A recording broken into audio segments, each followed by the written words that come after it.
Well, hey, good morning to everyone, and thank you for being here. If you are on our committee, you have a home up here on the front row. If you would come find your name. If you don't know your name, we'll find somebody that can help you with that. But if you would come find your seat, everyone else, feel free to fill in wherever you're comfortable. And we're going to get started here in the next 60 seconds.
All right. Well, to everyone, thank you so much for being here this morning.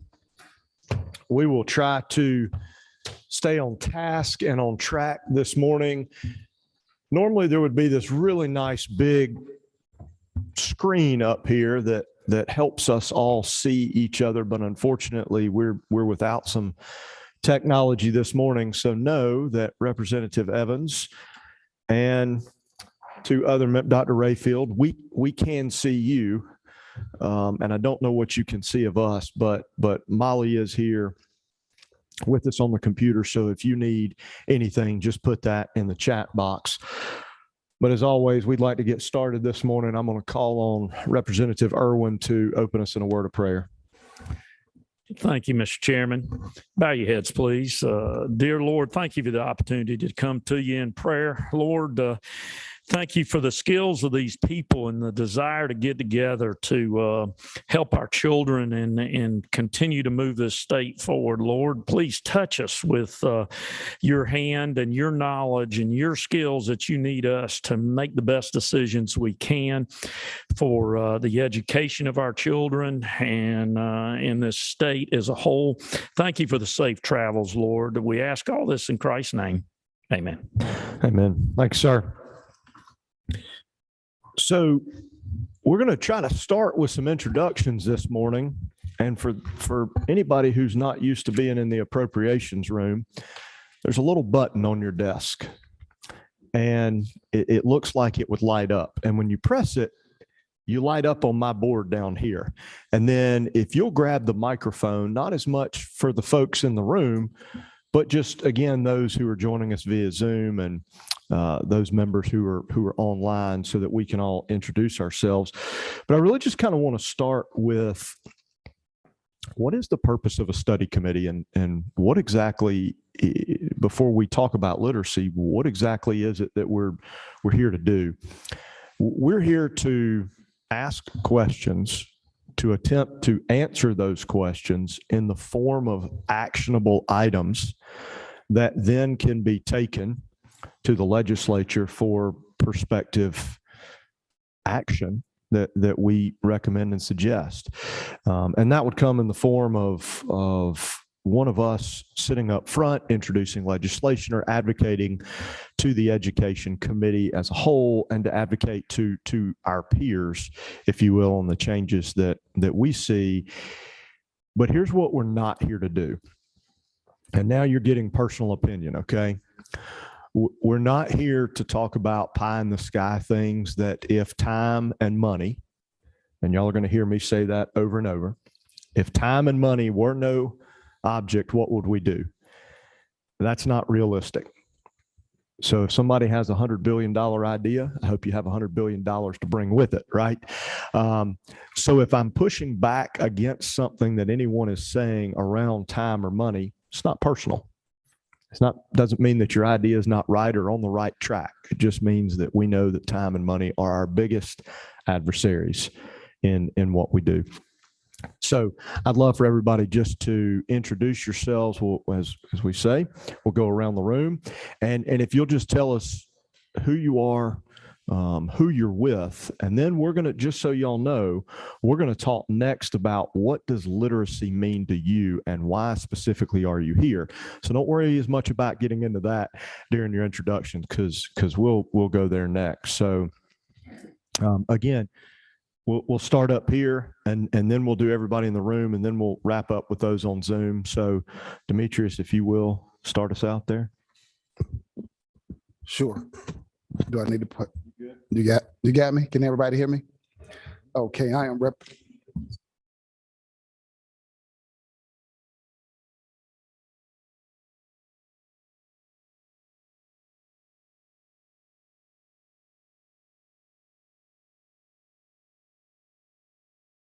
mic check. Yes, sir. 1, 2, 3, mic check.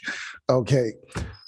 First of all, thank you, Chairman Dugan, for allowing me to be on this committee and the speaker and my fellow colleagues. My name is Representative Demetrius Douglas. This is my 10th year. I represent Henry and Clayton County. And I'm gonna keep it short and sweet because we're trying to get through this. And I'm the chairman of the recess bill that was passed this year. That is my legislation. So thank you. Thank you all for being here. Thanks, sir. Representative Irwin. Yes, thank you, Mr. Chairman. My name's Chris Irwin. I serve on the Education Committee in the House of Representatives. To fall in line with what Representative Douglas said, I've been in the House 4 years and definitely excited about talking about literacy with my past career as an educator. I'm looking forward to hearing from everybody and making a positive impact on the reading skills in this state. Well, thank you, Chairman Dubnik. I'm Matthew Gamble from Cartersville, Georgia, representing House District 15.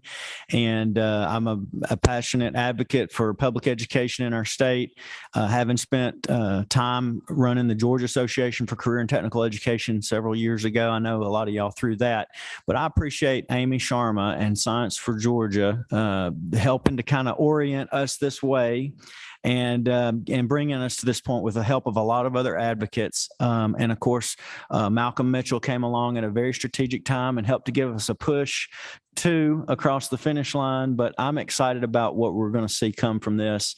And it's an honor for me to be involved with it. Thank you. Thank you. I'll just start turning microphones on down there and I'll let you each introduce yourselves and just keep moving us down the line. Good morning. My name is Tiffany Taylor. I'm with the Department of Education. I lead our policy and external affairs team. I'm excited to be here today. Thank you. Good morning. I'm Amy Sharma with Science for Georgia. Good morning. I am Malcolm Mitchell, Share the Magic Foundation. Good morning and thank you. I'm Teresa Magpray-Lavelle, the Sandra Dunnigan Deal Center for Early Language and Literacy. Good morning. I'm Jan Black and I represent Pioneer RESA. Good morning. My name is Kiana Good. I'm with the Technical College System of Georgia with the Office of Adult Education. Good morning. I'm Joy Hawkins with the Governor's Office of Student Achievement. And good morning. I'm Amy Jacobs, the Commissioner of the Georgia Department of Early Care and Learning. Now we'll go online. Representative Evans. Yes, good morning, everyone. I'm Representative Becky Evans, and I represent portions of DeKalb County, and I'm delighted to be with you all this morning, and thank you. Thank you. Dr. Rayfield. Good morning, Mr. Chairman. Thank you. I apologize for not being in person, but I'm Stuart Rayfield. I work with the University System of Georgia and looking forward to being a part of this group. Thank you. Thank you all. I want to start with a little bit of a story because I mentioned that I think one of our challenges is finding the right questions to ask. It's hard to come up with answers without good questions. It's hard to get to point B without knowing where point A is. And I'm going to try to relate this to a nonprofit and a situation in my own community that while my wife was involved with, I wasn't. So I can't claim any of the good ideas. I can't claim anything that came out of this. Everybody's probably familiar with United Way as an organization. In Hall County, a number of years ago, we formed what's referred to as the One Hall Coalition. One being around the idea of unity. And the question was asked by this committee, what is the one root cause of the major challenge that we're facing? But before we can answer what's the root cause, what is that biggest challenge in our community? And if you know United Way advocates around educational issues, around health, different than health care, okay, and financial stability. So in keeping with the mission of United Way around education, health, and financial literacy, what's the one thing that this One Hall Coalition could focus on that would move the needle the most in our community? And they determined that it was poverty. Okay. Then around poverty, what are those questions that could be asked? And I won't bore y'all with them, but if you can see all the list, the bullet points, things like everyone has access to a safe, decent, affordable place to live. Everyone has accessible and adequate medical care. But then things like volunteerism is a way of life for all, and a community known for hospitality, welcoming strangers, economic standing, and all cultures and backgrounds. So I give you that story to say the question had to be asked first, what is the one thing that would move the needle? It was addressing poverty, and how we're going to do that. We're going to do that around education, health, and financial stability. So how do we get there? The purpose of this committee is to ask questions, determine answers, and then somebody who wears a red badge introduces legislation. We all advocate for it. And the state of Georgia continues to be the best place, right? Fill in your blank, to live, to work, to raise a family, to do business. I told you pie in the sky is not acceptable when it comes to time or money. But I do think that us coming up with those questions and those answers is not pie in the sky. It's very doable. But if we sit around and pontificate and shake each other's hands and smile at each other and nothing happens, did the tree fall and really make noise in the woods? So that is my charge and my task, both to myself as well as to each of you as committee members. I want to talk about some things later today that have been done. And I'm not here to question or to do anything around what's been done in the past. If it's working, I think we need to do more of it. But I want us to try to figure out what are those questions to ask. Structurally, I'd love for us to continue meeting on a very regular basis.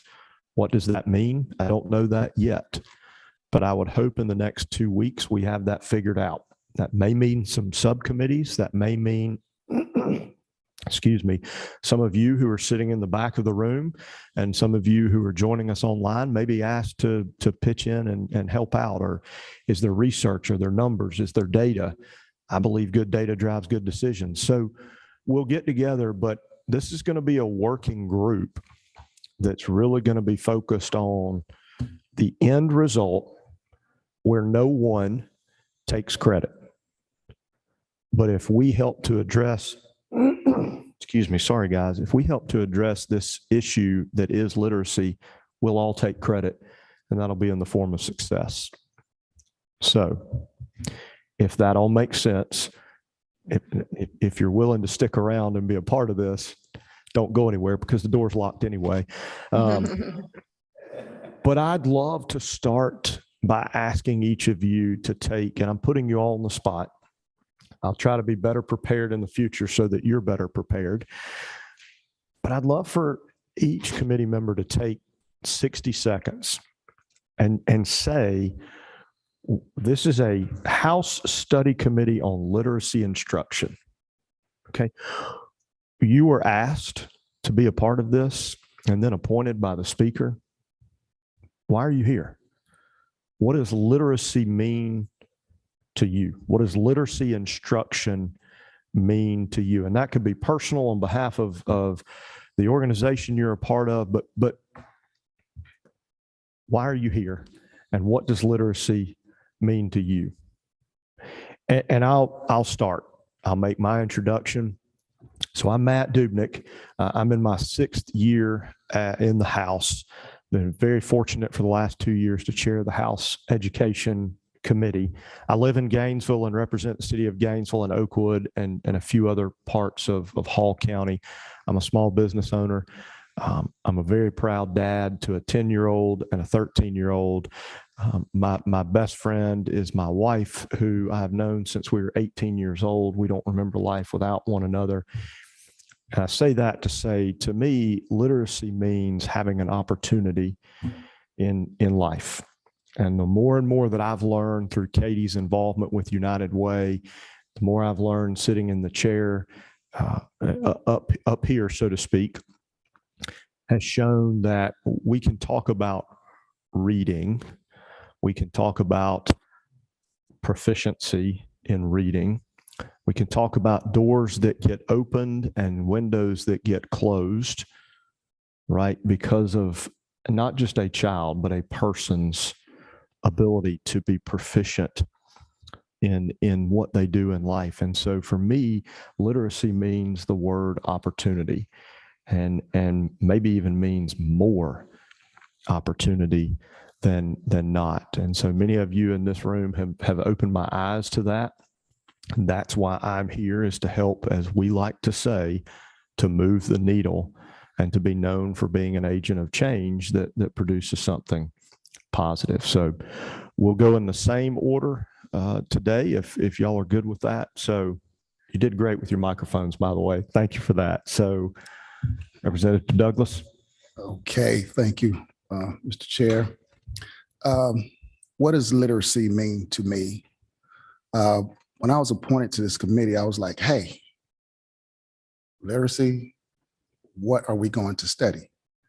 And I started thinking about my childhood and how I grew up and the opportunities that I had with books and reading.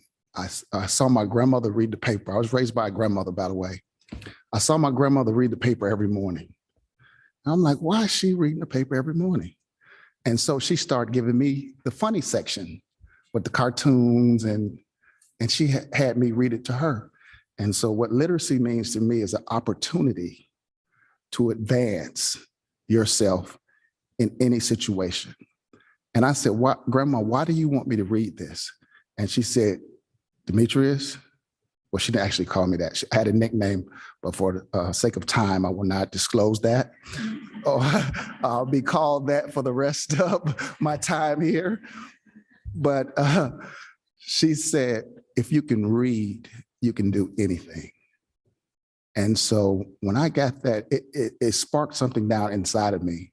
And I told my grandfather about it. He was an entrepreneur like I am myself. We were the single gas station on my side of town.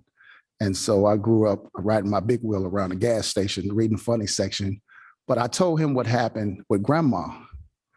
And he told me this: I mean, I couldn't read like your grandmama, but I can darn sure count money. So what literacy actually means to me is freedom. Freedom to move forward. It unlocks doors that is not necessarily locked. And for those communities that doesn't have a lot of books, my goal being here at the state capitol was about kids. Like I said, when I'm running for office 10 years ago, Don't mess with my kids because they are our future, and don't mess with my seniors because I was raised by a grandmother. So that's my why. Thank you. Thank you, Mr. Chairman. And I'll just add, having not only been a student learning to read, but also being a superintendent watching thousands of children learn to read, it quickly became in my career noted that a game changer for any student is their reading level and skill. And how can we get everybody involved in assisting to that, from the parents all the way through in college, being experts on teaching younger people to read. And that is their watermark. Now I've got the skill, look at what I can do. So that excited me when Representative Gamble came and talked about this resolution, that he wanted right in the House for us to pay attention to that so that all of us can assist our people here in Georgia to learn to read. Well, for me, and I've said this, I've had a few education bills that I've worked on in the 4 years that I've been in the legislature. And when I would go in front of the education committee, I would go back to square one, which is where I learned to read in first grade in Cartersville City School System. Sharon Vosberg was my teacher. She's retired now, but it's so foundational. You know, I wouldn't be able to present that bill if I didn't know how to read. And I'm thankful for that. I'm thankful for the teachers that invested in me and gave me the opportunity to read and do math. And so later on in career, as I would be talking to employers about how employees needed to learn, be able to understand an instruction manual and read and to do basic math, looking for opportunities that we as a state can improve students' ability to read and to do math. And of course, that's reading is what we're here to talk about today. It's important to us. And from economic development standpoint, if we're going to stay competitive, we need for our citizens to be able to read proficiently. And so it's important.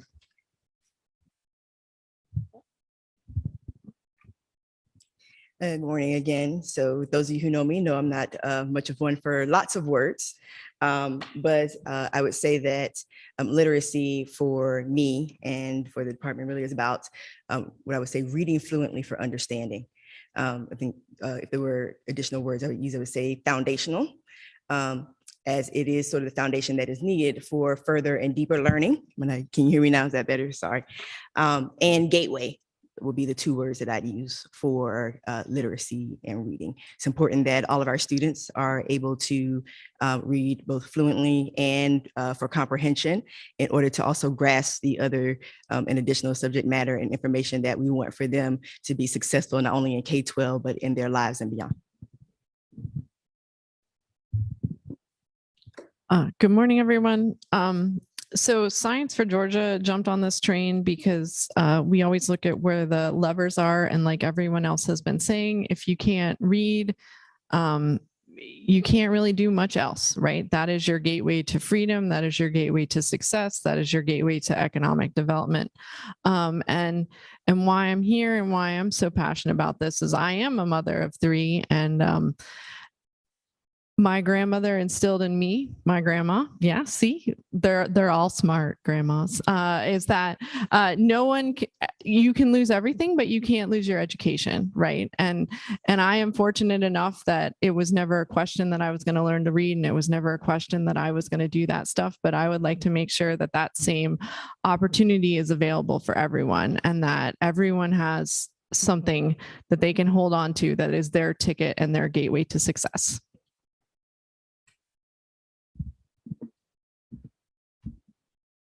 Again, I am Malcolm Mitchell. Very thankful to be here. So thank you all for having me.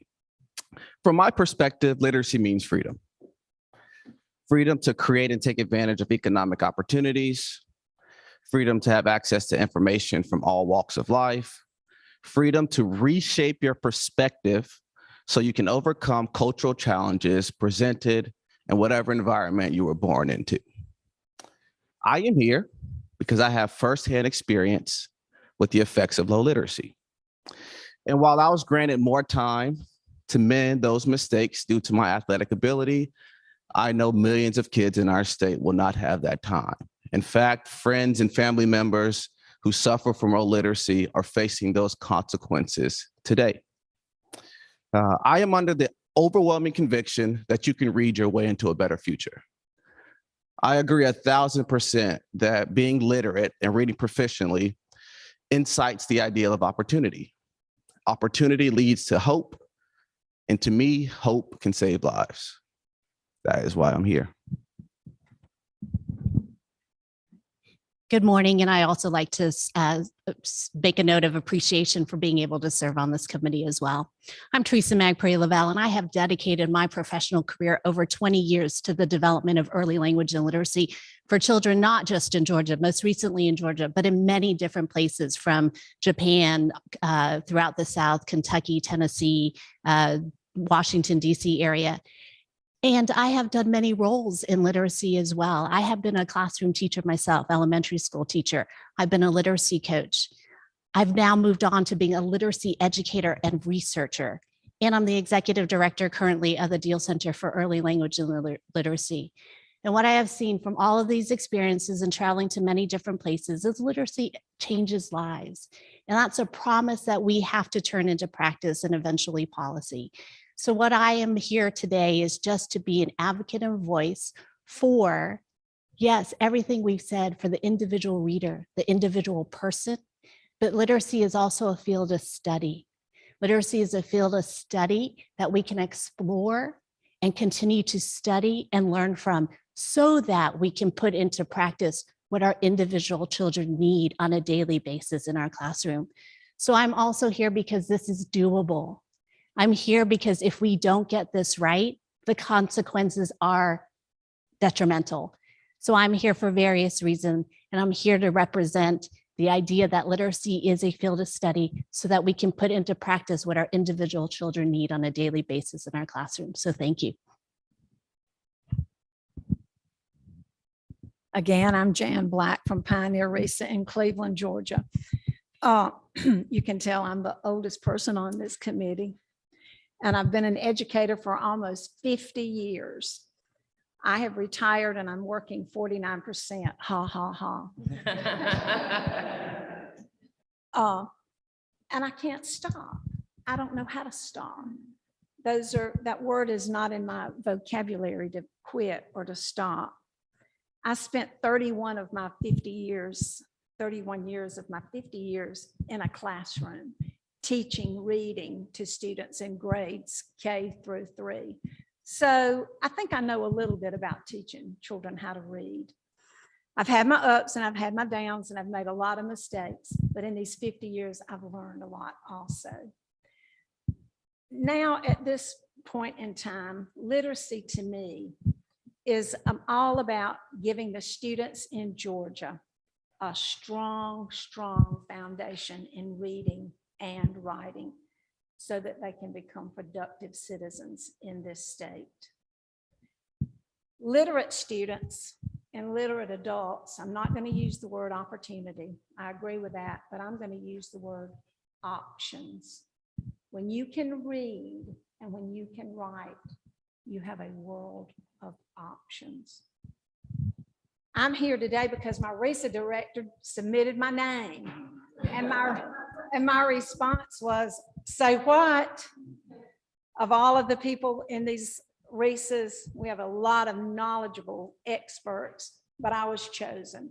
I think it was a God-given thing that I'm supposed to be here to contribute to this work because it has been my life. But believe me, I'm completely out of my comfort zone in this big old room with all of you people, but I'll make myself comfortable as time goes on. Thank you. Again, my name is Kiana Good. I'm here with the Technical College System. And I really am here because of Miss Rochelle White. Rochelle is our FY22 Eagle of the Year. So that's the exceptional adult literacy student for Georgia. And when Miss Rochelle was named the Eagle, she said that she dropped out in the 8th grade. And that even though she has 4 children, she was very reluctant to speak because she lacked the vocabulary.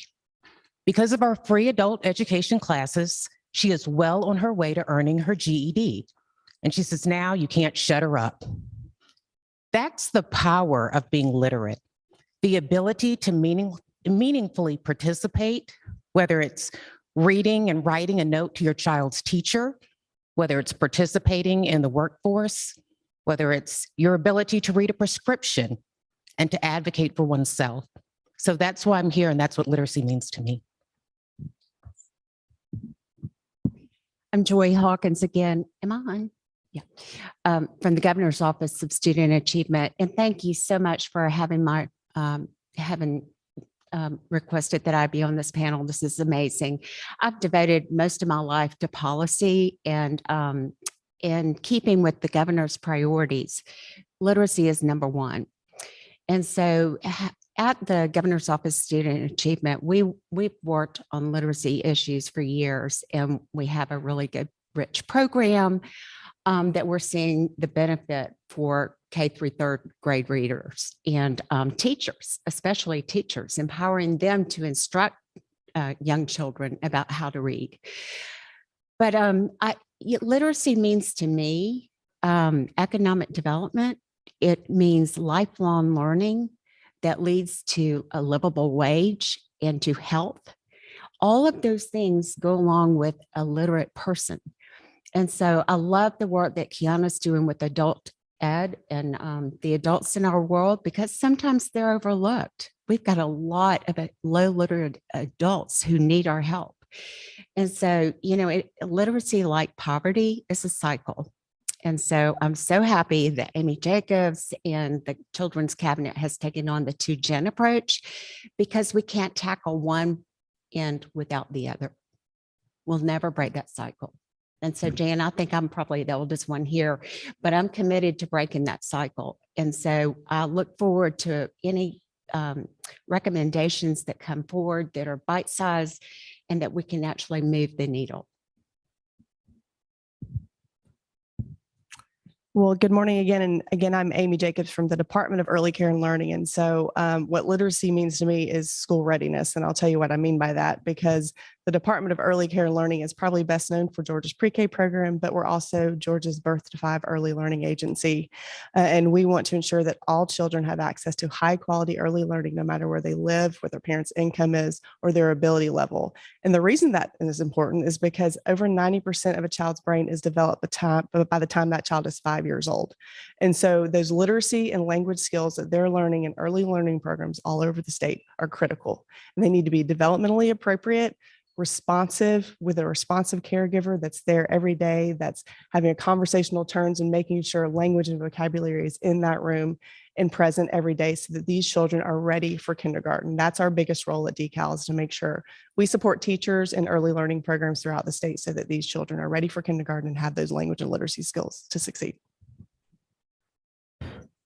Representative Evans. Yes, thank you.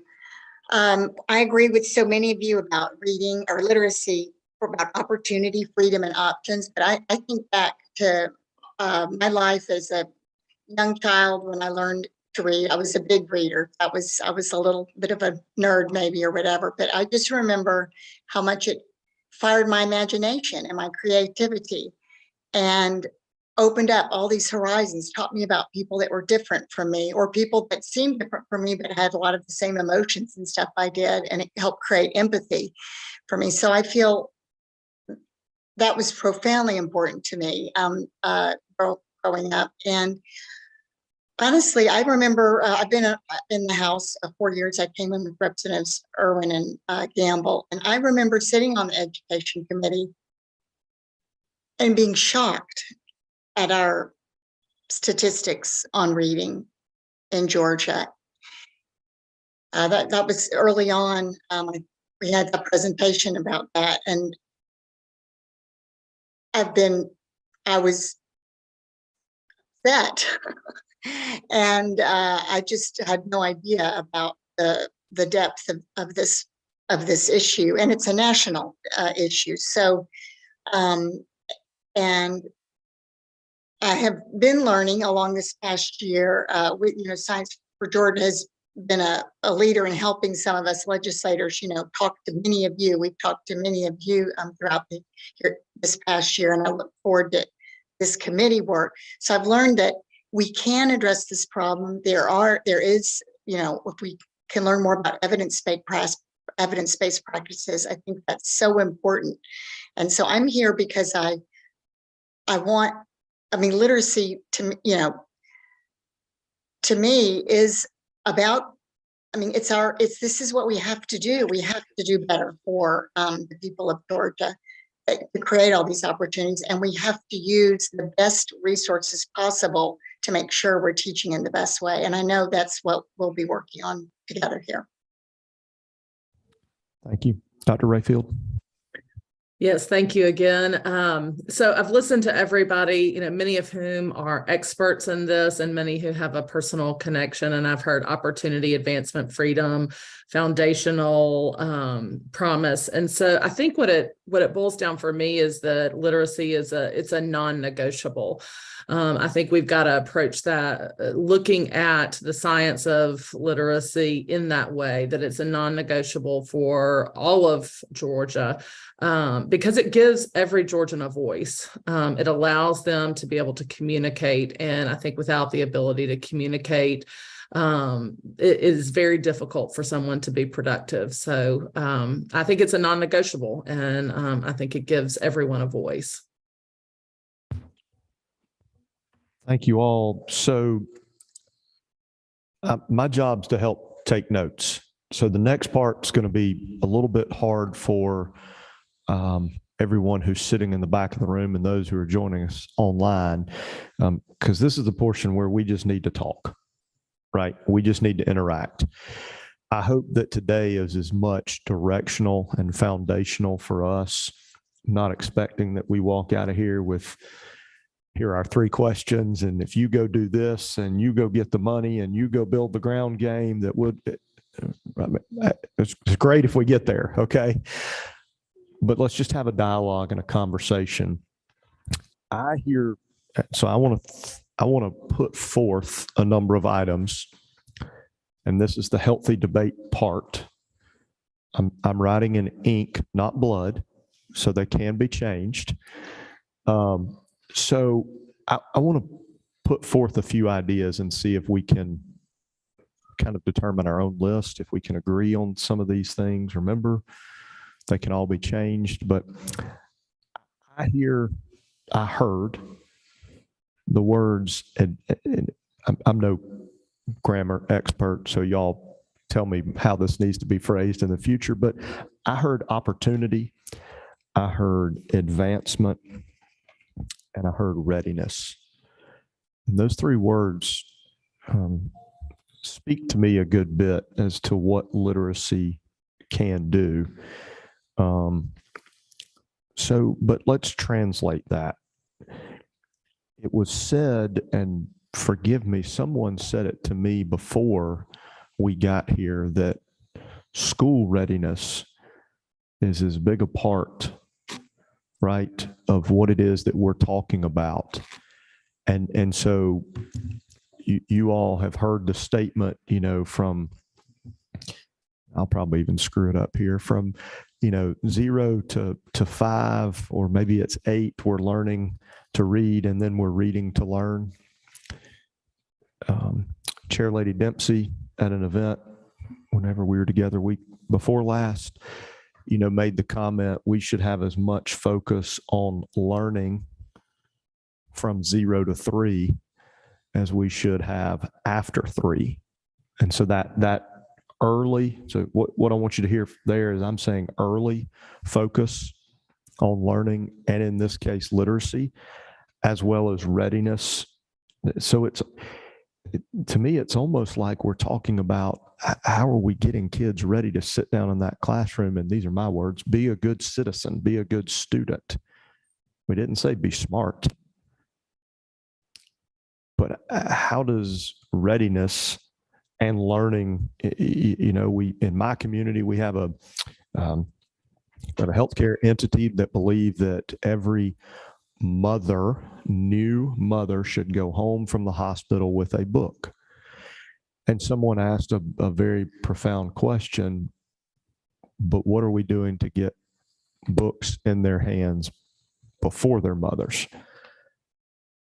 That question could go in 6 different directions, and y'all can imagine. I thought of it as I was just scared to death as a first-time parent. There was no instruction manual. But how is readiness, Malcolm, to your point that you said when we first met, was, but I had to be put in a situation where I was able to learn to read. How are we putting students and families? So that's where my readiness point comes from. So here's where I'd like to open up some discussion. I am a data junkie.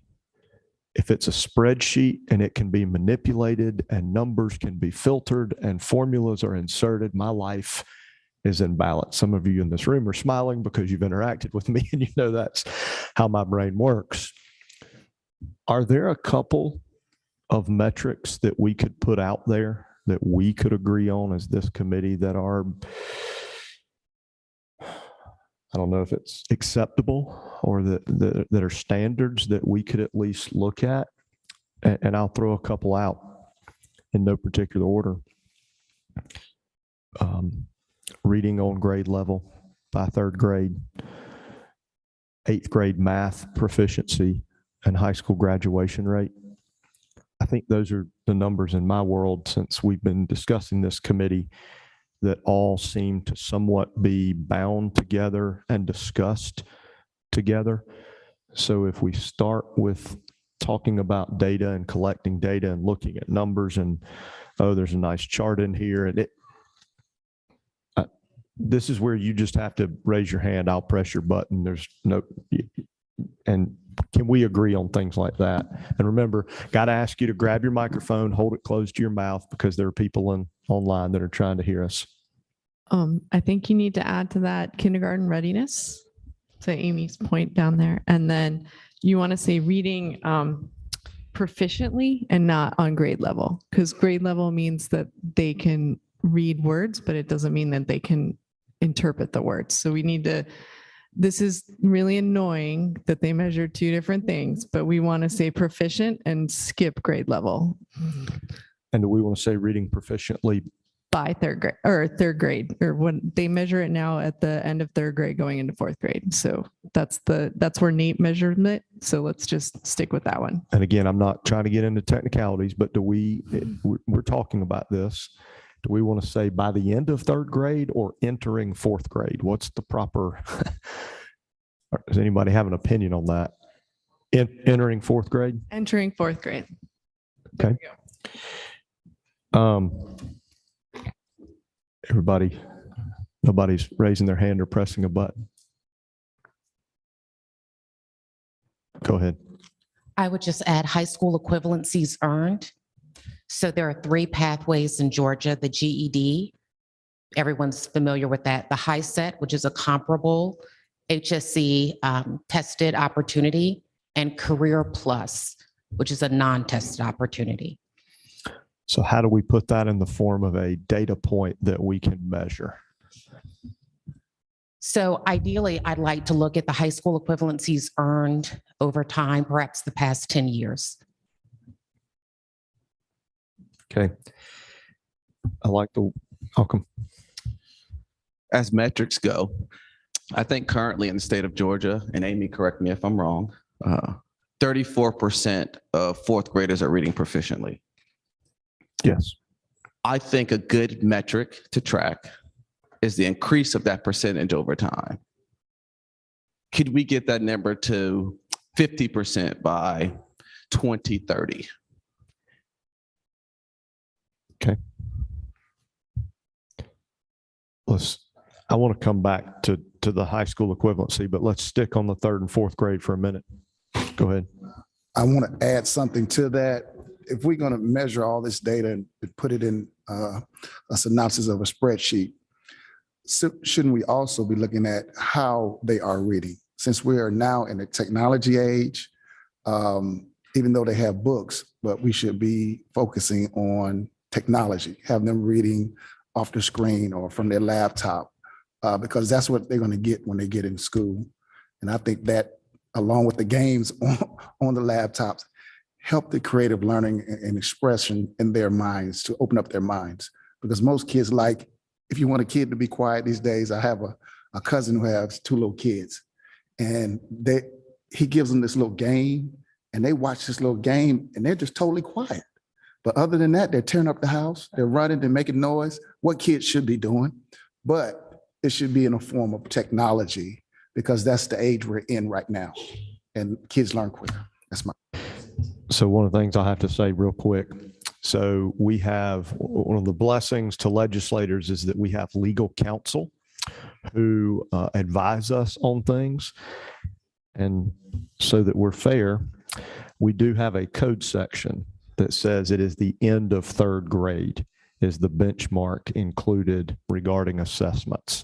So with that in mind, we will proceed forth in that direction. Demetrius, you make a good point on how. Go ahead.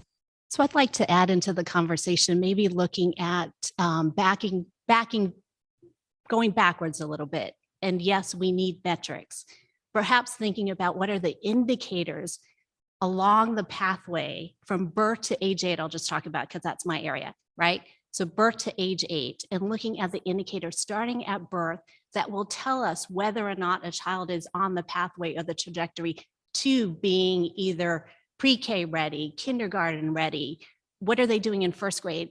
And what are they going to be doing in 3rd grade? There are indicators starting at birth with language development that we can, if I use the word assess, look at and observe and make sure along the whole trajectory that children are meeting these either benchmarks or indicators. Then I would add, once we know the benchmarks of the indicators, then we can add on the metrics that then tell us whether or not they are meeting those benchmarks. So yes, we're talking about 3rd grade. And again, that's my area.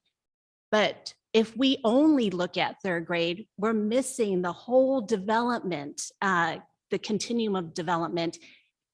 And I would also say, if you're not measuring those indicators along the pathway, we're going to miss out on the opportunities that we have at those moments to instruct, intervene, remediate, or simply just give the child what they need at that point in the developmental curriculum. So I would offer that we need indicators and benchmarks starting in the 3rd trimester, 3 years old. Just adding on that there are indicators that can be attached to metrics and assessments, and thinking about it as a continuum of development, not starting at the end, but starting at the beginning. And again, I have some peers who are very fired up right now and believing very much in looking at that 0 to 3. And I use that a little bit loosely. So I know that there's more focus coming on that. Representative Evans. Yes, well, I just in building upon what Dr. McCurry said, I'm very interested in that too. And I'd like to know what those, I mean, I guess we can measure the end of 3rd grade reading. We have a standardized test for that. Like what, so when we look at other criteria, I would just say, I would like to know what those are. I mean, and maybe there are too many to enumerate here. And then how would they be tested? Like some would be pediatrician officers, or would they have to be in a child care center? Like how do we get the data of these early years? So I guess my question is more about how, and then like how many measurable indicators are there we can look at coming up to 3rd grade? Yeah, and Representative, one of the challenges that I think that we as this committee will have after this is anything that you speak to that sounds like a good idea. Yes, I'm going to need your help in pulling those data points together and understanding, right? So we will hopefully be able to circulate data and we can kind of hone this down and help us focus a little bit more. Dr. Rayfield online. Yes, thank you. As I'm listening to my colleagues, I think one of the things that comes to mind for me is the work that's being done at Georgia State University around using predictive analytics to be able to pinpoint and identify those opportunities for intervention and for instruction. And so to the extent that we could also pull together a team that's not just going to pull the data and look at data points to say, again, okay, at the end of third grade, here is what our reading level is, but to be able to identify those moments in time leading up to that third grade reading where we have an opportunity to intervene. Are there specific interventions that can be done along the way, especially if we have some predictive modeling that tells us which students under which circumstances may have problems? And I agree wholeheartedly. And I think if we know that this is the metric we're trying to get to, and we have, if you will, data points along the way that tell us there is a red flag here, there needs to be intervention, that we're in a situation where we can intervene, but it's not just, hey, there's a red flag and we're supposed to be doing something now. And in this situation, we know that if we go down this path, there will be, movable outcomes if that's the right question. So I got it. You're good. You're on the list. Lots of microphones, lots of discussion, which is good. So just remember, press your button. It works well. Dr. Taylor. One of the things I note, even before we get too far, I think down the metrics conversation, is to thinking about like, what are the sort of factors sort of in line with indicators that are necessary for reading improvement or for literacy improvement. What environments, what resources, what staffing, what are the sort of right conditions necessary for us to put in place for students to be successful and for educators to be successful at literacy improvement. Thank you. Malcolm. I'm going to piggyback off that because that was similar to the statement I was going to make. And forgive me for a poor analogy, but it's the only one I have. Reading is a learned skill, right? The conditions have to be right to acquire the skill of learning. No one is born a reader. If you want your child to grow up and be a successful football player, well, you can assume while they're in the womb, they may need cleats to accomplish that goal. I think acquiring the ability to read is similar. There are things that need to be done at a foundational level, even before you start tracking the metrics to give the child the best chance at acquiring the skill to read proficiently. So what are those things? It's just a question. Representative Douglas.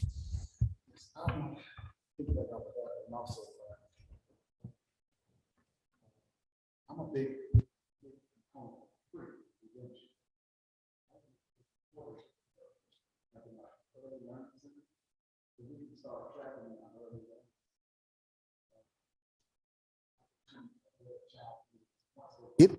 grade. You can make a metric to say, okay, well, we can send these kids on a higher plane, or we need to work with these kids going into first grade. So we don't have this problem when we get to third grade, because we have taken the kids that are kind of slow coming out of early learning centers into first grade. We have taken that batch and created, I don't know, a group or staff to work with these kids more. And the kids that's reading proficiently or starting to read, we can take them on up to higher levels. So I think we need to go back before we start going to third grade. I think the early learning centers might be the ticket to start the gauge of where they are. So when they get to third grade, everybody should be pretty much on the same level. That's my little 2 cents. I want to add in that we're really good at measuring things, but we're not so good at then taking those measurements and doing anything about it, right? Like I had to fill out a form 3300 for my kids to make sure that they went to the dentist and that they went to the eye doctor. But the school is required to collect it. It's not required to do anything with it. So if I had put on there that my kid couldn't see or hear, they would just be like, that's neat, right? So as we're measuring all these things, we need to make sure that there's things in place that when we do identify a red flag, we can act on them and take actions, and that we're not just measuring and punishing people, but we're measuring so that way that leads to a cycle of improvement. I wholeheartally agree. Commissioner Jacobs. Well, I love the conversation on early learning and the importance of early learning. But I want to just set some expectations. We absolutely have some tools to look at things like developmental milestones. We have our GELS, our Georgia Early Learning and Development Standards that align directly with K-3, that you look at those milestones from, every 6 months of your life to make sure a child is reaching those milestones. We have our work sampling in pre-K, so teachers are looking at that throughout the year for those pre-K students. In conjunction with DOE, several years ago, we developed our kindergarten readiness check that was developed by teachers to look and see in those first 6 weeks of that kindergarten class where those children are, and if they are ready. That helps kind of inform us in pre-K too, but also helps inform the teacher in that kindergarten class as they differentiate instruction. So B through 5 data is going to be hard to get, but I say we have the tools to look at it. We provide training to teachers in our childcare programs on how to maybe assess and identify those developmental milestones, but there are also some limitations. So just wanted to put that out there. Fair enough. One more, and then we're going to move to 8th grade. Malcolm. I just want to make the point, red flags already exist. And that's it. We could take new metrics to get a greater understanding, but I think due to the current conditions, we know problems already exist in certain communities. And we're going to go there. Hold that thought, because I've got a good question to spark that debate. 8th grade math, and similar to 3rd grade proficient reading, is 8th grade math proficiency a number that we want to look at and consider? I don't see any strong advocates, so I'm assuming that's probably, go ahead. I was going to let the educator speak first, but yes, we totally need to make sure, because right now my kids are in grades 0 through 3. My kids are only learning reading, and that's sometimes they get to math, and sometimes they get to history, and sometimes they get to social studies, because they are so focused. Like the school system got on the reading train to the detriment of other life skills. And so I feel like we need to keep 8th grade math in there, because if you can't do 8th grade math, we're back to you can't count money, and you can't run an Excel spreadsheet, and you can't do a lot of life skills that you need. Anybody else want to chime in? Okay. Let's talk about graduation rate, high school graduation rate. And again, I'm going somewhere with what you said. Is that something, is high school graduation rate and literacy, or are high school graduation rates and literacy tied together? Yes. Okay. All right. So everyone's comfortable. And to our friends on Zoom, there is lots of head nodding and yes whispering in the room. So if you'd like to nod your head. Okay.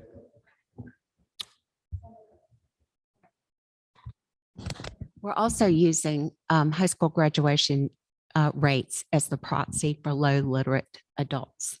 So I think it's a two-edged sword. Give that a little bit more conversation there. We don't know who those low literate adults are. I mean, there's no way to measure once they leave high school, if they're not in the workforce, et cetera. And so when I say a proxy, that is as close as we can get to a measurement of low literate adults in the population. Got it.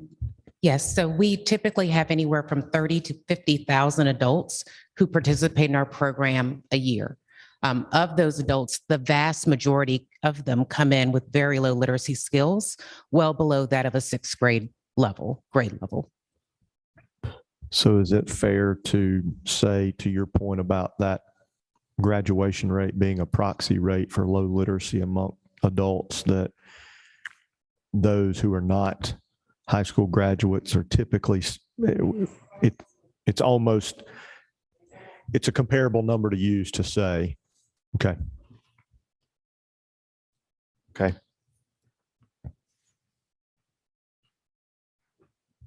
I want to add, just to add though, I'm going to pick on Malcolm here because he's sitting here. He graduated from high school as a low literacy adult. So maybe we should take those high school graduation rates with a grain of salt. I'm sure there's plenty of kids who have been pushed out of high school that are not what I would call proficient readers. That's a good point. And that brings to, in my mind, and I can assure you, if y'all are going to debate who carries the oldest member of the committee, I can surely attest to the fact that I'm the least qualified educator in the room. And while I agree with what you're saying, I'm not sure that that's a metric we could ever put our arms around and figure out. And I'm again, you make a very good point, and we'll just have to chase that one as much as we can down the road. I want to switch us to the conversation of readiness. And I don't have a clue how, from a metric standpoint, Commissioner, I'm not putting you on the spot, but again, I had not considered the word readiness in the context of, and I'm using the round age of 5, right? You're going to be 5 and you're going to be a kindergartner, and you're going to go and you're going to learn how to count. You're going to learn your colors, and and we'll save the nouns and adjectives discussion for later. But just the idea of readiness, and I'm not sure how a metric exists, but I'd like for this committee to spend, or I'd like for y'all's opinion and us to spend a few minutes around, is there a way to put some hard and fast to that we are looking at children who are truly there and ready to learn? And I think that there may be some things that we have to admit that we don't know the answer to, or we're not doing a good job of, or what.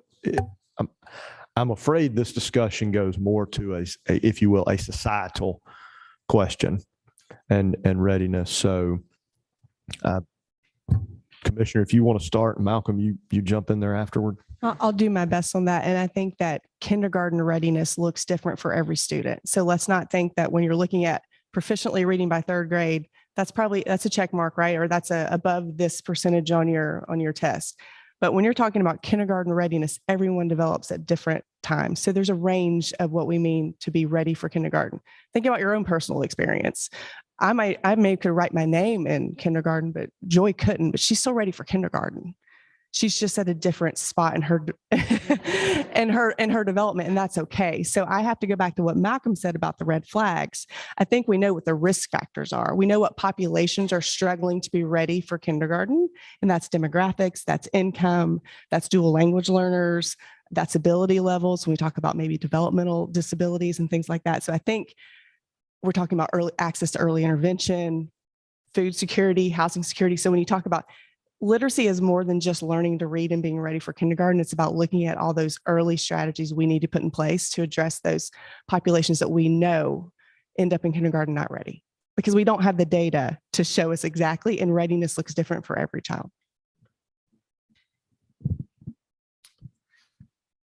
Commissioner Jacobs is right. I mean, there's an obvious cultural disconnection between those who understand the importance of literacy and those who do not. And demographics and geolocations prove that point. The point I was making earlier about there are obvious red flags, and there are things that we can do to set the foundation for learning how to read proficiently. I'll just use one example: book ownership. Kids in low income environments are less likely to have access to age appropriate print. And due to that, we can scream, read, read, read to the top of our lungs from the highest mountain. But if there's no age-appropriate book at home to read, well, then what's the child supposed to do?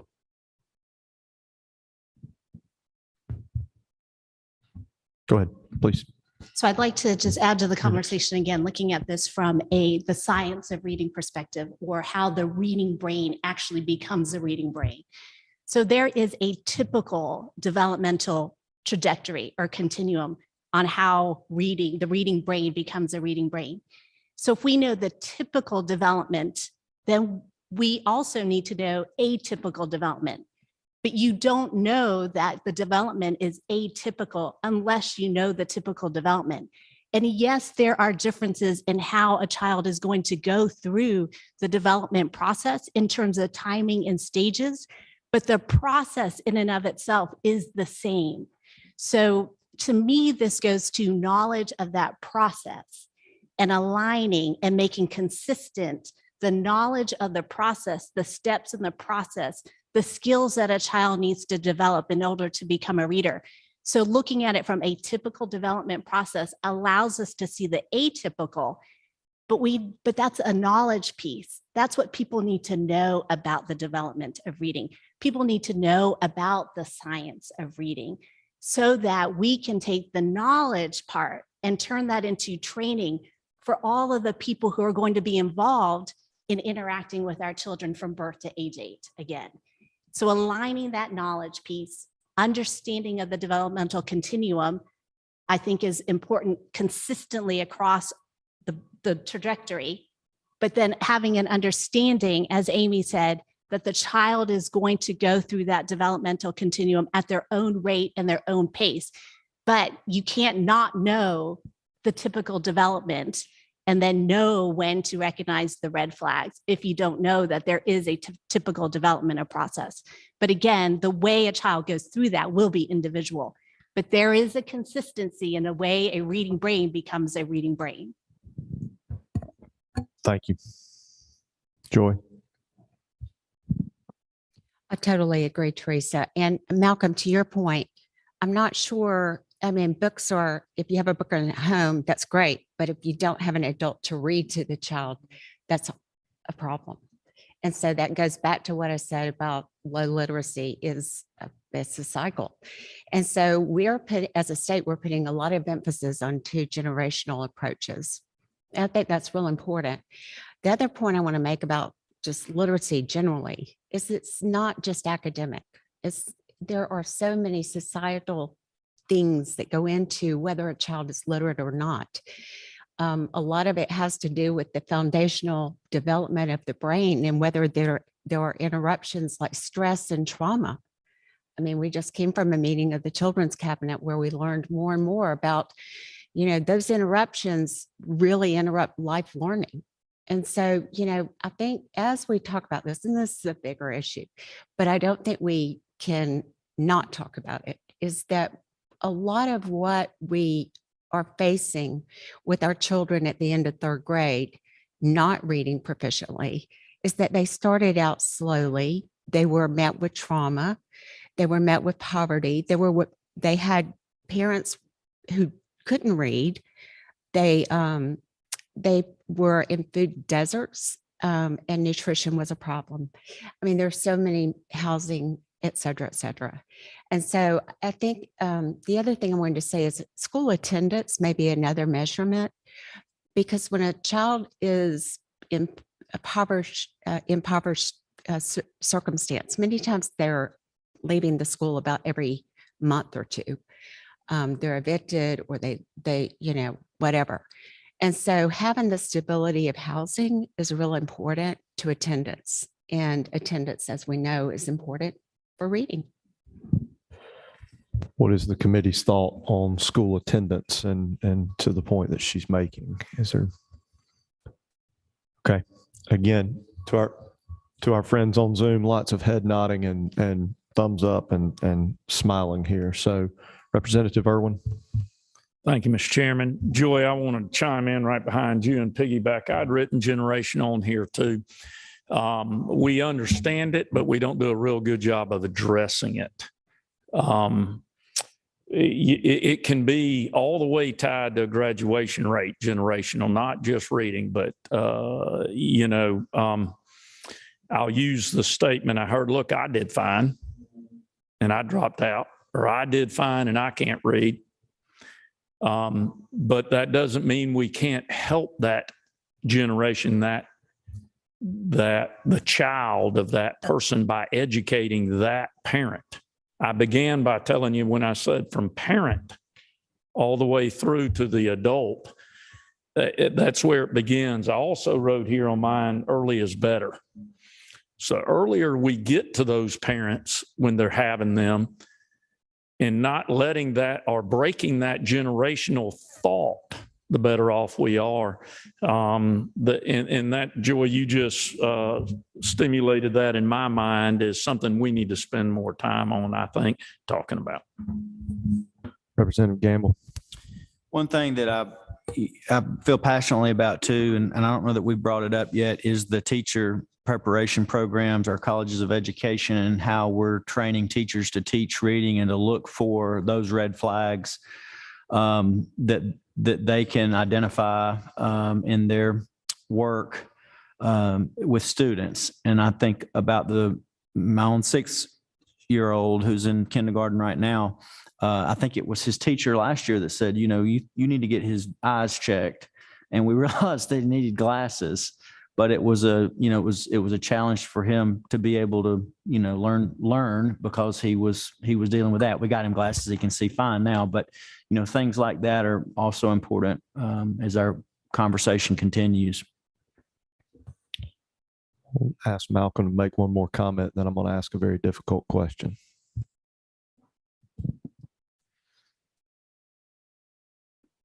I existed within every negative literacy statistic that we can speak about. I existed within every one. Now, while I may lack the depth in education amongst everyone on here, I may make up with that in experience. And all I am saying is, from a very simple perspective, there are things that are necessary to create an environment to foster a proficient reader. We don't need statistics to know that. What are those things?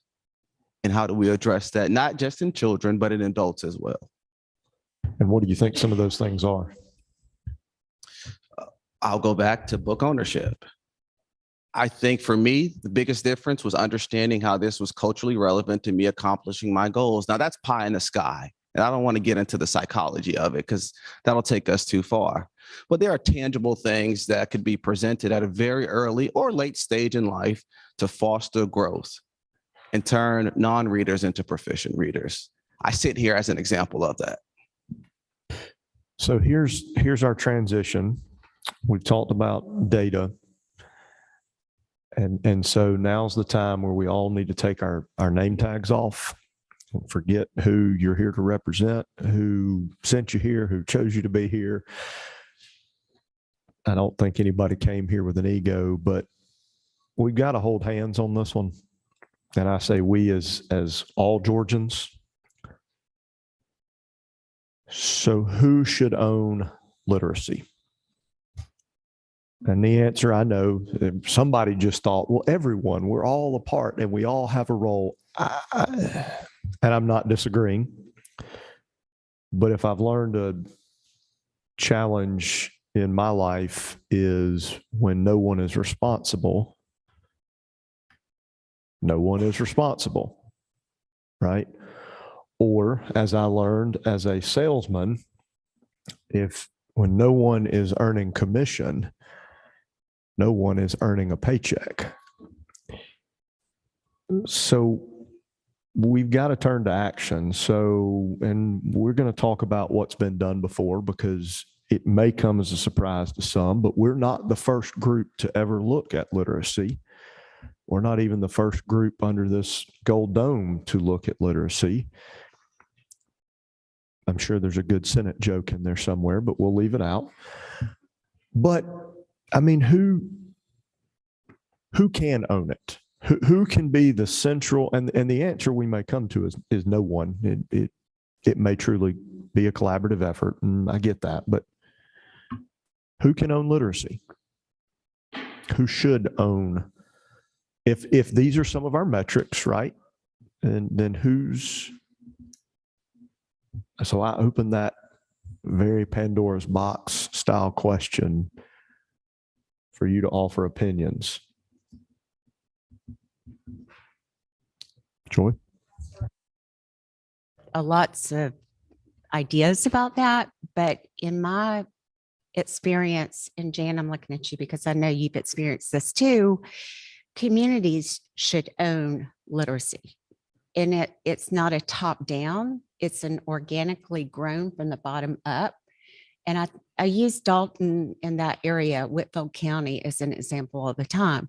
They have the magic sauce. They have brought together political individuals. They brought together the United Way.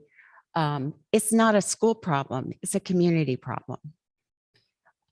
If you're looking for an entity that already exists, Tiffany Taylor, Matt Jones and I created with Richard Woods and Governor Kemp's advice, created the joint Georgia Coordinating Council on Literacy. And so we've been meeting since 2019. And I think our charge is not to create new work, but to align the work. There's a lot of good work going on throughout the state, has been for decades, but we haven't moved that needle the way we could have if all ships are aligned and we're rowing in the same direction. Dr. Rayfield? So we've talked about kind of the, let's see, in utero all the way through college on here, and nobody really owns all pieces of that. So I do see this as a joint effort where different pockets are going to own different pieces of it. Obviously, from the USG perspective, we've got to really dig down on our teacher prep programs to understand how we are teaching teachers to teach. And I think that it coming together to adopt kind of some shared expectations around the science of reading. And this is something of which I know not even enough to be dangerous, but I know that it exists. And I think that to the extent that Department of Education, DeKalb, USG, TCSG, that we can get on the same page about what the best approach is from a science of reading point. And then all of the supplemental pieces that would go along with the areas that we own. And so I think for me, it's really looking at it from a life cycle perspective, and we're all going to own different pieces of it along the way. Thank you. Representative Evans? Yes, initially I was thinking that it would be the Department of Education, like K through 12, but I really do appreciate what Joyce said about it needs to be communities. And I'm thinking about also what I've learned a little bit about this city of Marietta and their program. And I hope we get to hear from them today to see how that's going, because I know they're doing a whole ecosystem of reading from birth through 12. And they've been doing it for a year or two. So I'd love to learn how that's working. So if we could get communities to buy into this and have like certified literate communities, I mean, things like create a carrot approach for our communities throughout Georgia to pursue literacy, having a literate community. I'm very interested in that. Thank you. Dr. Taylor? Yes, I will, piggyback off statements of several folks in that agreed, and that communities should really own literacy with our supports. I think that since 2016, we sort of started this community initiative with L4GA grants, Literacy for Learning Leading in Georgia. And since 2016, we worked with 66 districts and have provided over $228 million towards that birth to 12 and grade 12 and beyond pipeline. And with those districts, we have been seeing sort of improvements and results where those communities come together, where they're working with the hospitals, you're working on, maternal mortality or maternal health, then working with DECAL, working with the colleges of higher colleges and your schools of education to make sure that the teacher prep programs are in place. So it does have to be a collaborative and collective effort, and no one sort of person or entity is, I think, able to own it. But I think we do have to pinpoint and identify where these areas of support come from, because the communities can't be left out on their own to figure it out. So I think is pinpointing where do the supports come in and at what point, and how do we work together on those supports to help these communities with their literacy efforts. And to that point, if you will make note, would you provide some more data on that to us as a committee of, hey, we funded things, we've gotten buy-in, and it has moved the needle maybe either more or faster than in places where it has not been? That would be helpful. Dr. Sharma? All right. So I think everyone's said some really good points. So bringing this back together, though, you're right about the salesman thing in terms of if no one's earning a commission, right? There's no, as my boss used to put it, one chicken to choke when something goes wrong. Because at this point, we've created a system. I interviewed so many people over the summer, and everyone said that their program was great and that it was all the other programs that were failing, right? And so we're doing and I'm not saying that no one's trying to work together, because I've seen amazing instances of a lot of people trying to work together to do this, right? Like the L4GA grants are a great example. The Get Georgia Reading communities are a great example, right? Everyone is trying really hard to work together. But the fact of the matter is there is no one leading the charge. And until there is someone who has some sort of mandate, bully pulpit, something to get everyone rowing in the same direction, everyone's going to do what they think is the best. And it might be the best for their department, but it might not be the best for the state of Georgia. And we have to think about how a lot of times 80% of the best for you then becomes 100% of the best for the whole. And so I don't know who needs to be in charge, but there does need to be someone in charge with a big stick, and hopefully that stick is funding and not an actual stick. But we also, everybody's talking about coordination meaningfully. A lot of people don't know how to coordinate meaningfully, not through lack of understanding, just toolkits in terms of how to create a meaningful coordination between two different departments, right? Like that's a hard thing to do, right? We can all get together and say we're going to meet every 2 months, but what are we doing to meaningfully coordinate? What are the things that we're doing together? And then what does it mean to align on goals? And those are things that we need, like skills, and we need tool sets, and we need community learning, because yes, it should be up to the communities, but Tiffany just made this great point about communities can't be left on their own, right? We're telling them, we need you to work together and figure out this literacy thing. And we have these 800 things that you can access, but we're not they need breadcrumbs, right? If I'm the mayor of a small community, I'm also worried about making sure the garbage is picked up and that people are eating and things like that. So they need a step-by-step program to then pull this all together. And we have all these supports for them, but we don't have the final sticky glue to help them work together.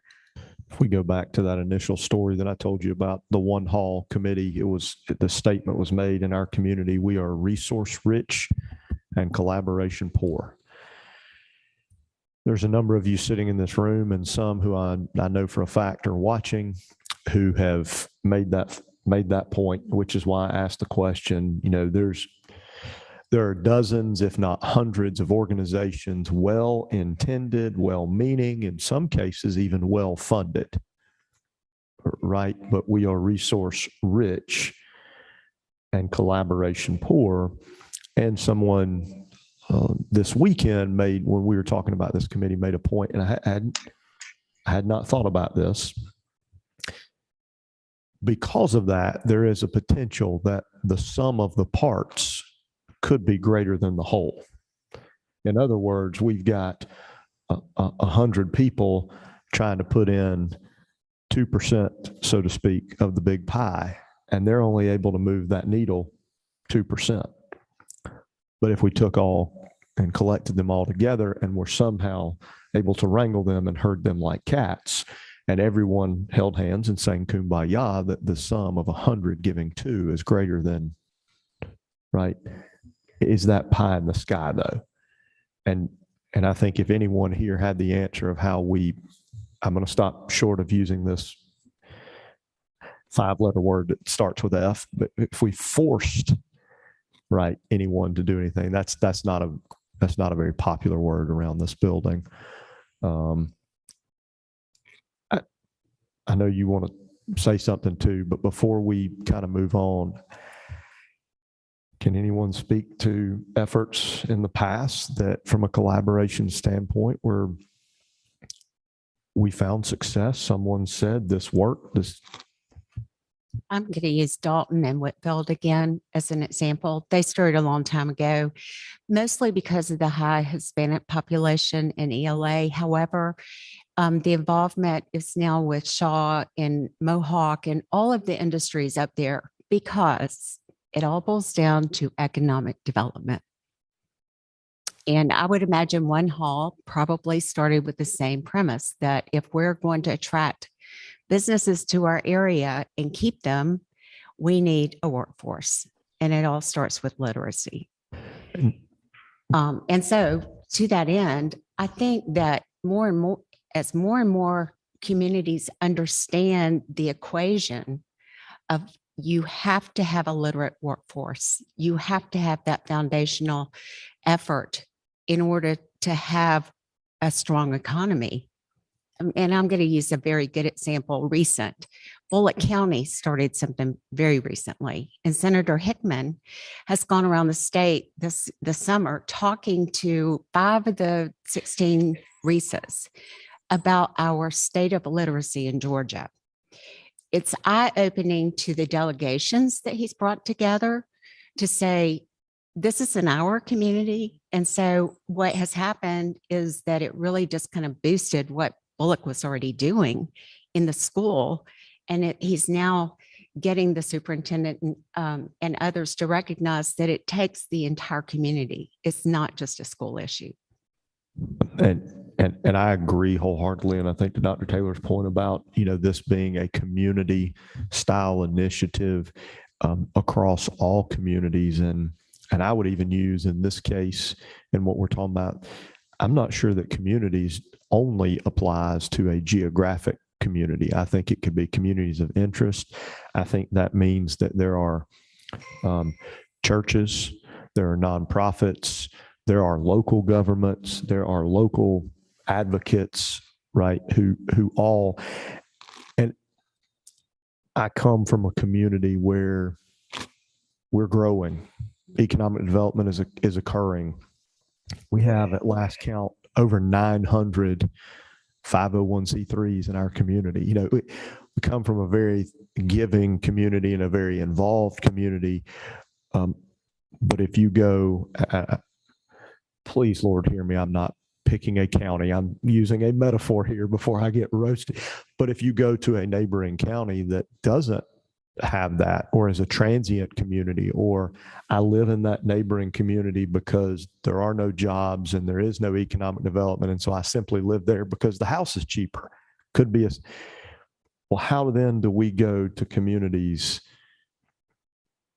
like that, or to some of our, I look at some of our peers in South Georgia that because of redistricting, their house seat has disappeared because populations are declining, right? How do you go to communities? I'm using those as an example. I would not know where to begin to, again, encourage or force collaboration in some of those communities. So Teresa, you want to chime in on that? Yeah, so the Jill Center has been doing a lot of work community-based for the birth to 5.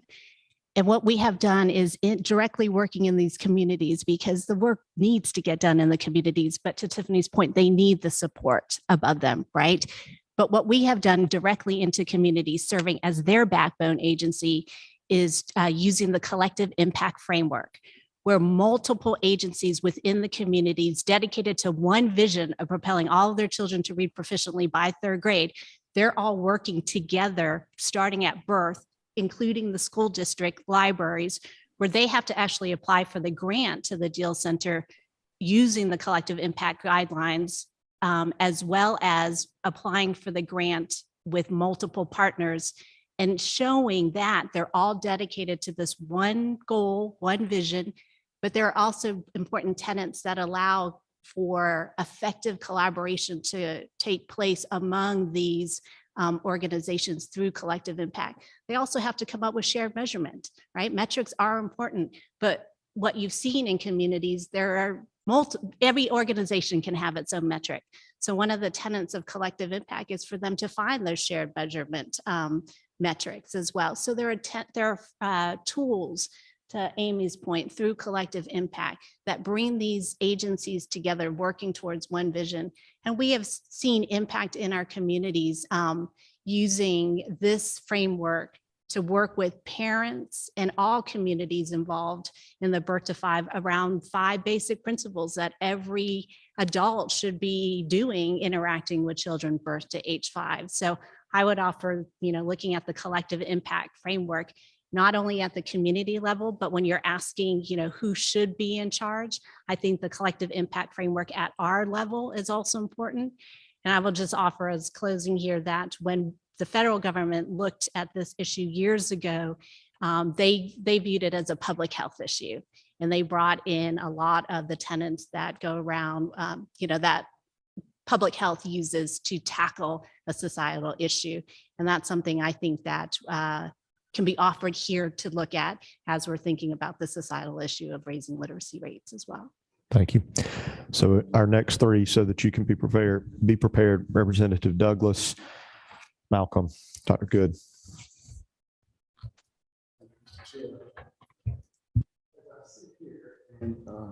Listen to all the different comments, and collaboration is the word that means a lot.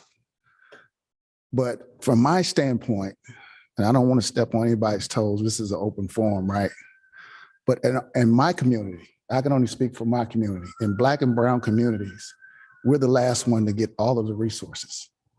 And so if we want to be collaborative, we have to be equal throughout the whole state. We got to teach everybody, because it touches everybody. And when you leave one part of the community or one part of the state out of it, and you don't bring the same resources you bring to the north side of town, you bring to the south side of town, until that totem pole tilts to be even or somewhere even, we're going to always have this problem. We have a people problem in our state, and it's really breaking my heart. Again, I thought my heart couldn't get broken anymore being at this Capitol, but it's really breaking my heart because our kids are our future, and it shouldn't matter what they look like to who gets the funding. And we have to do a better job of addressing the needs of just people, because anybody in this room gets cut right now, we all gonna bleed red blood, and you're gonna need some blood one day. And maybe I'm gonna have to give it to you, or somebody that doesn't look like you or didn't grow up like you, gonna have to give you blood. So why should it matter that we all should be saying the same thing? And I'm glad you created this committee for us to collaborate, because that's what it's about. And I'm glad we have different versions and different colors on this committee, because we have a viewpoint from that neighborhood. We can only speak from the view of the eyes of where we come from, or what we've been, books we read, the people we meet, in the atmosphere we're around. And so with this group, there's a very mixed group.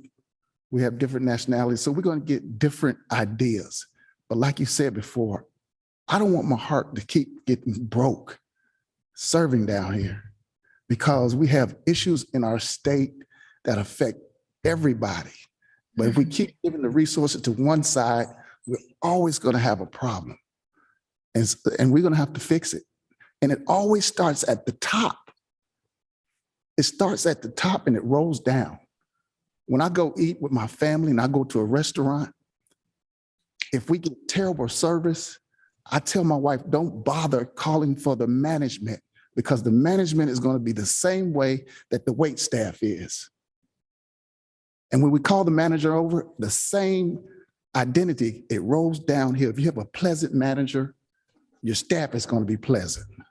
But if you don't work together and you don't give the same resources, we're going to have this problem. It just breaks my heart that we have to get to the point where we have to choose in our state. And this can't be inclusive of everybody. You know where the funding needs to go. You know where the people are hurting. And so we change rules to make it convenient when you have a need in your county, like Hall County. I'm gonna give you a prime example and I'm gonna be quiet. In Hall County, they're moving all those industries up that way, but they had nobody to service them. So we changed the law that we don't have to graduate and pass the test. Since I've been here, you have to pass the equivalent test to graduate from high school. We waived that because they had nobody to work in the factories a few years ago, 4 or 5 years ago, where you didn't have to pass the test and you're gonna get your diploma anyway, just apply for it. Those are the things that I am talking about that breaks my heart. We wait until we have a problem and then we try to fix it, instead of just being above board with everybody up front and let everybody else, the community can still do the same thing. But you have to get the same funds to the north side of town that you do to the south side of town, or to the Black and brown communities. You have to get the same funding. And like you said before, we got to have a big stick. Somebody has to be in control of that. That's fair and equal and just for everybody, inclusive. That's my time. I don't want to preach up here. Malcolm. That's what I said when he had the recess bill. I should put my microphone back down, but I can't say anything that someone hasn't already said to this point. What I will interject and say is, let's be careful not to make the assumption that the 68% or so individuals who are not reading proficiently in the state of Georgia understand the value of reading proficiently. My foundation works in under-resourced communities every single day. And I walk in sometimes with the mentality of, oh, I know you want to read because you have a firm understanding of how this leads to opportunities in the future. That's not always the case. So there's a learning curve. And once you get over the learning curve, well, then you have to make sure there's enough support when the individual finds out how difficult acquiring the ability to read proficiently actually is, because it's not an easy task. I had to learn at 18. That's all I really had to say. And I also will mention, I like to walk the walk.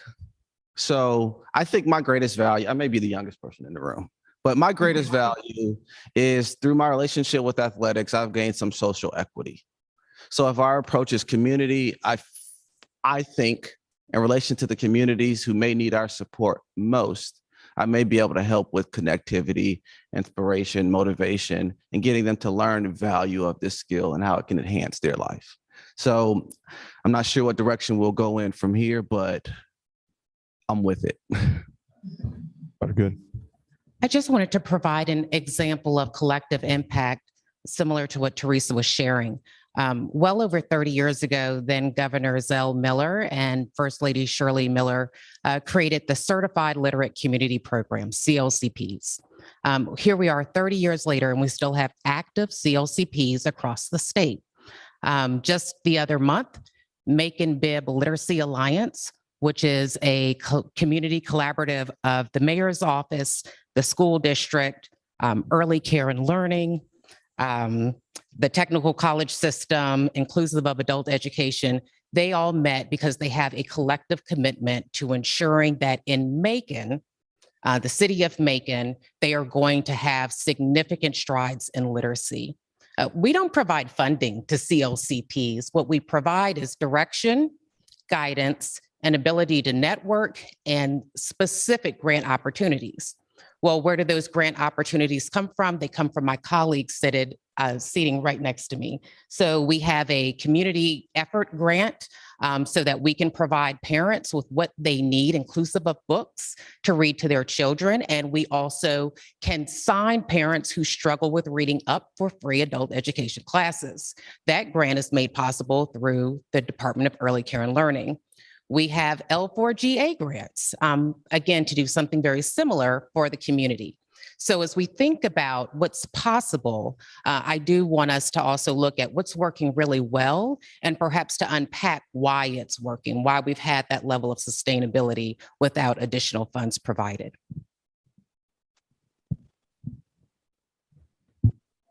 Now, okay. Same point. Would you circulate some information to the committee? And I know everybody's saying, how am I supposed to do that? You'll see an email come out after this from me. So don't worry about that right yet. Amy. One quick point. Been looking at some other things that are growing around the state, and I want to also point out the city of Albany. They have not done anything about reading, so don't go look at them for the reading, but they have done a really great job of assessing where housing problems are in their city, where utility bills are just way out of whack with what's really necessary, right? And a whole bunch of other things. And so through a bunch of data analytics, they've been able to target grants that most people do not know that they are aware of to get people to get the utility bills down, to get people more access to food, so this is a city funded source done in collaboration with Georgia Tech. There you go, Georgia Tech. Your microphone's not on there. If you want your microphone back on. Good to see we can get that rivalry going on too. But they did a lot of stuff around where are the needs the most and how do we pinpoint it there. So I think that is another program that we can look at that has been a community funded effort and a community driven effort to then get the resources in the places that they are needed, much like CLCPs and L4GA grants and a whole bunch of things. So, and I would just like to say that we've circled around it, but I would really like to see this committee come up with the person who's holding the stick, because I do think that we need a stick holder. So I'm gonna close us with this approach that has come to me from a number of the comments that you all have made, and I'm simply looking at our chart here. So we have RESAs all across the state. So we would have statewide reach. TCSG, we have statewide reach. GOSA, there's a presence. Okay. DeKalb, statewide reach and access. Deal Center. Okay. Malcolm, you have your, as you put it, your social equity and your outreach and friends across the state. Dr. Rayfield, USG has reach across the state. Amy, you're, yes. And DOE, we, the 5 House members who are here with you today, have 175 peers. And the last time I checked, we covered the state. So that is a simple way of saying, I don't think access is necessarily our challenge. And I'll send this out in an email. I think the homework for that I need from you, that we, the collective committee, need is, I've heard of lots of good resources today. I've heard of, we're not trying to reinvent the wheel. I had a whole hour, half hour, the conversation we were going to have about what hasn't worked, where we've fallen short in the past, but I really don't like to cry over spilled milk. And I believe that the future is all that we have the ability to change, not the past. So maybe there's a time and a place for that, but I'd really like for our future conversation, our next conversation, to be around that idea of we are resource rich and we have statewide access and reach, but we've been collaboration poor. I've learned in the last 10 minutes of things that make me think the problem is the challenge is not as daunting as I may have thought it was 3 hours ago. No pie in the sky, no time and money. And I'll send that out in a better challenge and point, because I've got some specifics and some notes that I made. Malcolm, you very much have left me with a thought that red flags exist, and we're not talking about new red flags. But what are we doing with them? To your point, the science behind how are we tackling that? The initiatives that somebody before us has already created. I'm fearful that we're not lacking for resources. We're lacking for collaboration. And to Amy's point, I like to think of it in the form of a carrot rather than a stick, you know. So here's my hope and my plan is that we will gather together again in this same format, and we will begin kind of the daunting task of rolling up our sleeves and actually working on those questions, those metrics, those actionable items. And so I'll get a kind of a summary and a debrief and some questions that I want your input back. And just for the fear of clogging up everyone's inbox, I'll let you send them through me, and then I'll try to put those together. But I would expect that we would meet within the next 30 days. And I hope that then that is a regular occurrence. There's some technicalities there that we've got to work out as far as the committee goes. And let me just be very candid and clear. If anyone actually read the resolution, other than the author, you'll note that we're going to be disbanded officially on December 1st. I'll take care of that. We'll get that figured out. That's not going to slow or impede our progress. And then I need to address something else.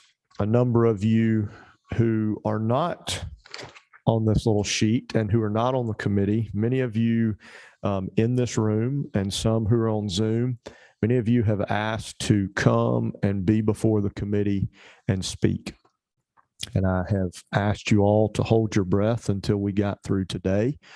But let me be very open and honest, that number of requests has grown exponentially. Anyone who has been to an education committee that I've been chair, my goal has always been to be fair and equal in the access that is given. So as someone put it, well, I only need 30 to 45 minutes. So with all due respect to all who have asked, that number is now north of 50 individuals, organizations, nonprofits, government entities. I haven't yet figured out how school superintendents, parents, even had a child. And so I haven't yet figured out how we're going to tackle that in an appropriate and fair manner to everyone who wants to be here, but also in the interest of time. So to those who are still asking, including the text messages since we've been in this room, I will determine that by our next meeting. But at this point, I would fully anticipate that our next meeting is once again a working committee meeting of the committee. And so I want to be fair and open and say that up front to everyone. So please be, committee members, please be on the lookout for an email from me. And here's the first ask, since this will be going out. Yes, there's going to be lots of actionable items in there, but if you don't mind, would you just please respond and say, yes, I got your email and the attachments. That way I don't assume you don't think that you get the drill. So with that, It's time for recess, as Demetria says. I appreciate you all being here. I appreciate your time.